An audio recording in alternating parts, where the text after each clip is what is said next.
38 days before Christmas at bumida nga po ang galing ng mga Pinoy sa parol making sa isang kompetisyon sa Malacanang.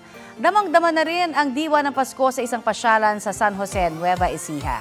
Balitang hatid ni Pia Arcangel.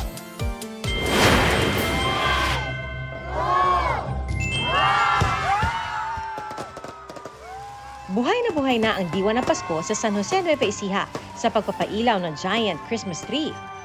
Highlight din ang life-sized Belen at iba't ibang hugis ng pailaw na perfect background para sa holiday photos. Super ganda! Masaya mga bata. Di naman magugutom ang mga namamasyal dahil sa night market, may mabibilhan ng iba't ibang pagkain tulad ng mga pampaskong kakanin at street food. May free movie pa na perfect pang pamilya o barkada bonding. Bida naman ang creativity at craftsmanship ng mga Pinoy sa parol making contest sa Malacanang. Bawal ang plastic at kailangan sustainable materials ang gamit. Kaya may mga gumagamit ng munggo seeds, mais at shells.